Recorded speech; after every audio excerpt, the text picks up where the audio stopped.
Bonjour les loupiotes, on se retrouve aujourd'hui pour aborder ensemble les énergies de la pleine lune du 28 juin 2018. Donc, pour commencer, j'ai utilisé comme d'habitude la numérologie.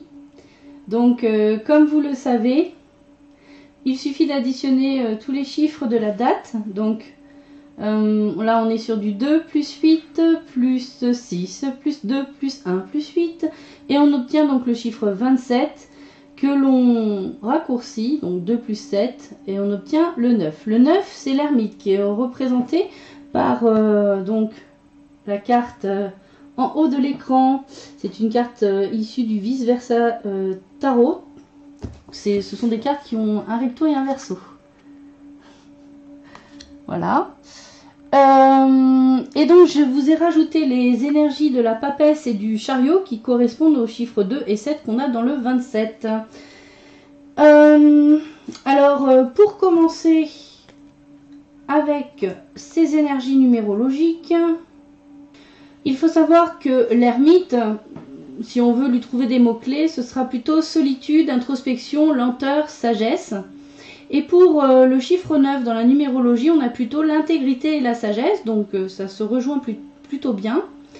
Avec la papesse, on est sur le secret, la lenteur, la maturation, la sagesse également, la réceptivité et l'intuition.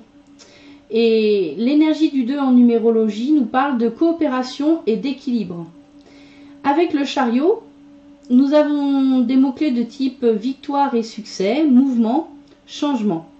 Et avec donc le 7 en numérologie, on est plutôt sur des énergies de foi et d'ouverture. Alors qu'est-ce que ça va nous donner pour cette pleine lune du 28 juin 2018? Bon, tout d'abord, elle confirme les énergies déjà présentes en fait. On a une espèce de temps d'arrêt en ce moment, une sorte de lenteur. Les choses ont pris de retard et apparemment, d'après ce que j'ai compris, ça se confirme aussi par les planètes rétrogrades qui sont apparemment nombreuses en ce moment et qui donnent ce sentiment que les choses prennent du retard. Voilà, comme si le temps s'étirait et que ça n'avançait pas aussi vite qu'on le pensait. On a ce sentiment de stagnation, donc qui vient se confirmer, qu'on ressent déjà depuis un petit moment, mais qui se confirme avec la pleine lune. Durant cette pleine lune, nous sommes invités vraiment à continuer l'introspection et le travail sur nous-mêmes. La découverte de qui l'on est, on en a beaucoup parlé dans les vidéos, de vraiment se poser la question de quel est mon but et bien sûr de continuer, je dirais, le déconditionnement et la fin des croyances limitantes qu'on a pu acquérir dans le passé. Alors, pour réussir ce travail sur soi, il est évident qu'il va falloir s'accorder un petit peu de moments de solitude, consacrés à cette découverte ou à cette redécouverte de qui l'on est. Ça ne veut absolument pas dire que l'on doit forcément s'isoler complètement du monde extérieur. Au contraire. D'ailleurs, avec l'énergie du 2, on nous dit que notre relation aux autres a tout à fait sa place dans notre expérience en ce moment. Et qu'il faut garder quand même un équilibre justement avec l'énergie du 2, mais également avec le chariot. Cette espèce d'équilibre entre justement cette introspection et le fait que je continue à avoir du rapport avec le monde extérieur, avec les autres. Clairement, durant cette période, on a beaucoup la sagesse qui ressort. On nous demande de persévérer. Voilà, il va falloir faire preuve de persévérance et de courage. Et j'entends bien autour de moi, de part et d'autre, des personnes qui sont confrontées à des événements, à des situations qui sont difficiles à vivre. Et avec l'ermite et la papesse, on est quand même sur des fortes notions de foi. Donc, garder la foi dans ces moments difficiles, c'est particulièrement important. J'en ai aussi parlé dans les vidéos Un pas vers soi-même. C'est vrai que pour l'instant il y a beaucoup de choses en plus qui ne se dévoilent pas tout de suite. On n'a pas encore toutes les pièces du puzzle, on n'a pas encore toutes les cartes en main. Et en fait, voilà, tant que tout n'est pas complètement encore dévoilé, il y a encore un peu de confusion entre guillemets. C'est pas totalement le mot, c'est plutôt Il y a une partie qui est encore voilée, on n'a pas encore de certitude peut-être. Donc du coup, il va falloir persévérer, garder notre foi et notre confiance en nous et en l'univers pour ne pas, je dirais, se laisser happer par les événements et rester calme au milieu de la tempête. Hein. Je dis souvent ça, mais 2018 est une année où voilà, où il est nécessaire, si on veut bien profiter des énergies, arriver à rester centré sur soi, aligné, même si à l'extérieur c'est le chaos. Ensuite, j'ai obtenu donc alors 4 cartes de l'oracle des énergies de Sandra Anne Taylor. J'aime beaucoup cet oracle pour les énergies. J'ai donc obtenu avec l'oracle des énergies 4 cartes: le voyage, yin-yang, femme réfléchie et tromperie. Alors la carte 2 du voyage nous parle de mouvement, de déménagement et de voyage.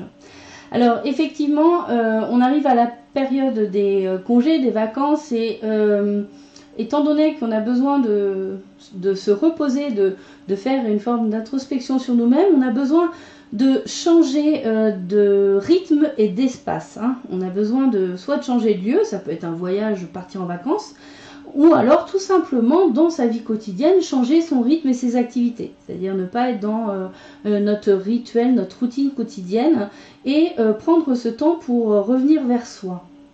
Mais ça peut donc être également un voyage à l'intérieur de soi. Et je dirais que la distance est peut-être courte, mais le voyage est grand. Donc avec l'énergie yin-yang, on voit qu'on est dans une période de réceptivité, d'écoute, d'intuition, de gestation. Donc les choses ne sont pas encore prêtes à naître et à s'épanouir tout de suite, mais il y a encore du travail qui se fait, il y a une gestation, hein, tout ça est nécessaire pour mener à bien nos projets. On est donc dans l'énergie yin ici parce que la carte est à l'endroit, donc on est dans l'énergie féminine, intuitive, réceptivité. On est plutôt dans l'être plutôt que dans le faire, qui est plutôt l'action côté yang. Je tiens à signaler que, vous voyez, pour les 2 premières cartes, on a plein de 2. Ça fait 2, 2, 2.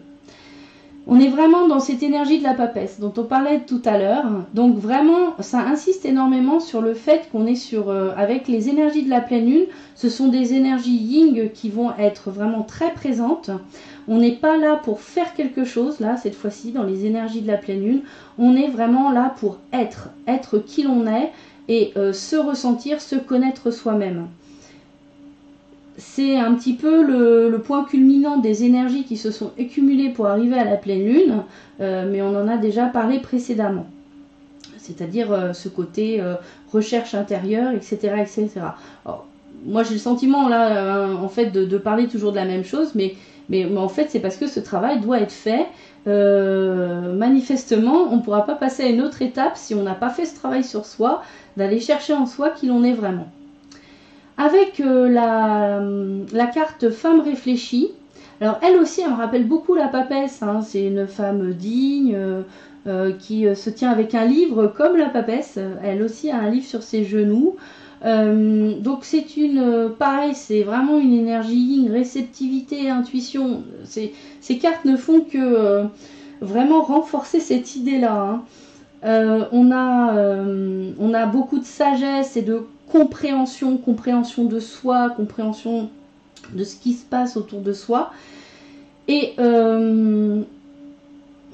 donc c'est vraiment le travail qui est attendu. Et on pourrait même dire que dans cette carte, il pourrait s'agir d'une femme, une amie, voilà, quelle que soit la relation qu'on entretient avec cette femme, qui pourrait justement nous aider à comprendre des choses sur nous-mêmes. Avec la tromperie à l'envers, et bien là, c'est de bon augure, c'est que justement, on est dans une période de fin de la tromperie, du passé. Que ce soit une tromperie de l'extérieur, c'est-à-dire les gens qui nous manipulent ou qui nous trahissent, ou que ce soit la tromperie qu'on a envers nous-mêmes, entre guillemets. Beaucoup de masques vont tomber, ça va être violent. Et d'ailleurs, j'ai déjà vu les bribes de ces énergies qui ont déjà commencé, en tout cas dans ma vie, ça se manifeste déjà. C'est pas forcément Alors c'est pas du tout une mauvaise chose, au contraire, hein, c'est bénéfique que chacun s'affirme, mais dans cette affirmation, il y a aussi beaucoup de ressentis, d'émotions qui vont sortir. Les gens vont manifester hein, ce qu'ils sont. Ça peut prendre des fois hein, des aspects un petit peu violents. Et comme je vous dis, là, ça a vraiment commencé. Hein. Parce que les énergies de la pleine lune, elles se diffusent un peu avant et un peu après. Hein. Donc en tout cas, c'est très important pour découvrir notre vraie valeur, qui l'on est vraiment, de vraiment poser nos masques et arrêter finalement de se mentir à soi-même. Et puis ben, les autres vont se révéler sous leur vrai jour.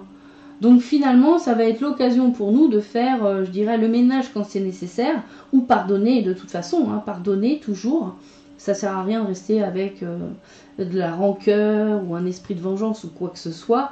Mais au moins, ça va permettre de faire aussi du tri dans notre vie et dans nos relations. Qu'est-ce que je veux maintenant dans ma vie? Est-ce que je veux garder des personnes qui m'ont trompé? Après, ça dépend aussi de comment la personne va se révéler et si elle va demander votre pardon ou pas. Hein. Après, il faut voir. Hein. Là, je ne suis pas en train de dire qu'il faut exclure toutes les personnes parce qu'elles ont, je dirais, failli vis-à-vis de vous une fois. Voilà, c'est pas la question. Mais bon, en tout cas, va falloir faire un tri, va falloir se décider et ça va être facilité par vraiment cette tombée des masques. Hein. Plus de tromperie. Et c'est marrant parce que ce truc-là, je le ressens particulièrement fort. Donc ensuite, j'ai obtenu alors 5 cartes de l'oracle quantique. Donc j'ai obtenu la carte alors femme, réalité, balance, création et croissance. Alors, qu'est-ce que ça nous raconte? Donc là, on retrouve encore cette énergie féminine hein, que l'on avait avec la papesse, qu'on a eu aussi tout à l'heure avec la femme compréhensive. Pardon, c'était la femme réfléchie. Voilà, la femme réfléchie. Et également dans la carte yin-yang où à l'endroit on nous parlait de yin, donc de réceptivité, d'intuition et de fémininité. Donc cette énergie féminine en fait nous aide à préparer les choses à venir. Elles nous mettent dans les conditions justement de cette fécondité, de cette gestation. Tout ce qui est en train de se préparer aujourd'hui, tout ce qu'on vit aujourd'hui, même si ça paraît difficile, je l'entends très bien. je le ressens surtout aussi par rapport aux gens qui me racontent ce qu'ils vivent. Gardez à l'esprit que tout ça est un travail de maturation et qui nous amène à préparer justement des choses à venir pour le meilleur. Pour réussir à apporter quelque chose de nouveau dans notre vie, nous sommes obligés de passer par la déconstruction de ce qui n'est plus nécessaire dans notre vie. Donc c'est ça qu'on est en train de faire avec toutes ces énergies de réceptivité, d'intuition, de sagesse également, de maturation et de lenteur. Et même s'il y a encore des choses qui ne sont pas révélées, elles vont l'être. Ça se prépare. Avec la carte réalité, on vous demande pendant les énergies de la pleine lune d'être très conscient que la réalité telle que vous la concevez est une interprétation de la réalité par rapport à votre perception, à vos 5 sens, par rapport à votre vécu, par rapport à vos croyances et par rapport à votre conditionnement. Même si on n'aura pas, on se déconditionne pas, on n'enlève pas toutes les croyances limitantes d'un seul coup. Hein. On le fait au fur et à mesure. On est amené justement à vivre des événements qui nous aident à comprendre les choses et à se séparer des croyances limitantes pour découvrir d'autres possibles. Mais les énergies de la pleine lune veulent aider vraiment à prendre conscience que pour moi la réalité c'est ça, mais en fait c'est par le prisme de ma perception. Et quelqu'un d'autre peut tout à fait avoir une autre perception sur la même chose que je suis en train de regarder. Le point de vue va être différent. C'est très rare que des personnes aient exactement, ça arrive, hein, pile poil sur un domaine et dans tous ces détails, le même point de vue, la même perception. Donc là, on nous demande juste d'avoir vraiment conscience de ça, en tout cas. et les énergies vont favoriser cette prise de conscience. Donc en fait, elle va nous aider à identifier, à se rendre compte qu'on a des croyances limitantes, des conditionnements limitants qui nous empêchent de voir vraiment tous les possibles de la réalité. Avec la carte création, on nous rappelle l'importance de notre pouvoir créateur et notre responsabilité. Donc avec la carte création, je disais donc qu'on nous invite à vraiment prendre conscience de notre responsabilité dans les choses qui arrivent dans notre vie et d'identifier le fait qu'on a vraiment un pouvoir créateur sur les choses qui nous arrivent. Justement, ça tombe très bien parce que j'ai fait un tirage sur la loi d'attraction dans Un pas vers soi-même. Donc n'hésitez pas à aller le consulter. J'y explique justement ces notions de pouvoir créateur et de responsabilité sur voilà ce qui apparaît dans la vie devant moi. Avec la balance, on nous explique ici, en fait, on nous rassure, on nous explique, mais pourquoi est-ce que je suis obligée de vivre ces événements et ces situations tellement difficiles? Bah, tout simplement parce que souvent pour avancer, pour ne pas être immobile, eh bien, il est nécessaire de se déséquilibrer. C'est-à-dire que si vous restez planté bien droit bien stable sur vos pieds, droit comme un i, ben, pour vous faire avancer, parfois il faut hop, quelqu'un qui vous pousse, et le fait qu'on vous pousse, qu'on vous déséquilibre, ça va vous faire avancer d'un pas. Ben, quelque part aujourd'hui, ce qui se passe, c'est ça, c'est que tout ce qui se présente à nous, ce sont des petites poussées dans notre dos pour nous obliger à faire des pas et à évoluer. Évoluer dans notre compréhension de qui l'on est, dans la compréhension de l'univers, des lois universelles et de notre spiritualité. Finalement, c'est vrai que parfois pour avoir une réaction, ben, il faut une action un petit peu déstabilisante. Et c'est ça que nous enseigne la balance. Elle nous dit aussi que ça nous parle aussi en fait d'action juste. C'est pas fait pour déstabiliser. C'est déstabiliser pour avoir une évolution, pour avancer, pour se poser les bons questionnements.